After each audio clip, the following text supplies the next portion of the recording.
Here in this case it says a bullet of mass 4 gram fired with a velocity of 550 meter per second enters a wall up to a depth of 10 centimeter.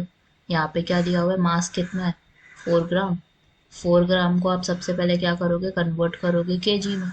How would you do that, 4 divided by 1000 it would be, और 4 divided by 1000 is nothing but 0.004 kg. अब आपके पास value क्या है, यहाँ पे velocity is there. They are saying it is fired with the velocity of this, तो इसको हम क्या मानेंगे, इनिशियल वेलोसिटी मानेंगे 50 मीटर पर second, and final would be 0 in this case, क्योंकि एंड में तो वो रुक ही जाएगी, जैसे ही वो वॉल में एंटर करेगी और 10 सेंटीमीटर जाएगी डेप्थ में, तो उसने रुकना ही है, तो v क्या हो जाएगा 0. Then they are saying depth of how much, 10 centimetre. 10 centimetre को आप किस में कन्वर्ट करोगे, मीटर में. कैसे करोगे, 10 डिवाइडेड बाय 100, 1 0 से 1 0 कैंसिल होता है, you would get 0.1 meter. And then they are saying calculate the resistive force offered by the wall, that would be F is equal to ma. But उससे पहले हमारे पास u है, v है और s है.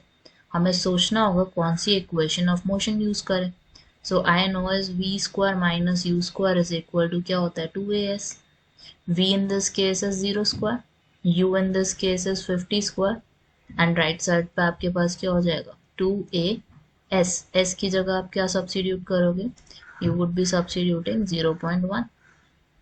अब लेफ्ट साइड पे हमारे पास -50 स्क्वायर है. -50 square is nothing but -2500. Right side पे 2 को किससे मल्टीप्लाई करोगे 0.1 से, so it would be like 0.2a. Now a निकालने के लिए 0.2 से आप इसको डिवाइड कर दोगे. So you would have minus 2500 and you would have in the denominator 0.2. Remove the decimal, place 0 here, और 25,000 को आप किससे डिवाइड करोगे 2 से. So you would get 12,500 as A. That is the acceleration. Now I need to find the force, और force क्या होता है m into a. m की वैल्यू हम सब्स्टिट्यूट करेंगे, that is 0.004. a की वैल्यू कितनी है -12500 is there, 12,500 is there. Now multiplying these two, एक काम करते हैं, पहले तो पॉइंट हटा लेते हैं, 1000 नीचे आएगा, दो वैल्यूज हमारी कैंसिल हो गई, 10 is there now.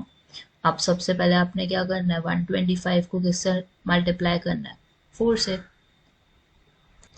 This is 500 here, and 500 के बाद आपके पास वैल्यू कितनी आएगी नीचे, 10 is there, -10. So you would get -50 Newton here as the resistive force offered by the wall.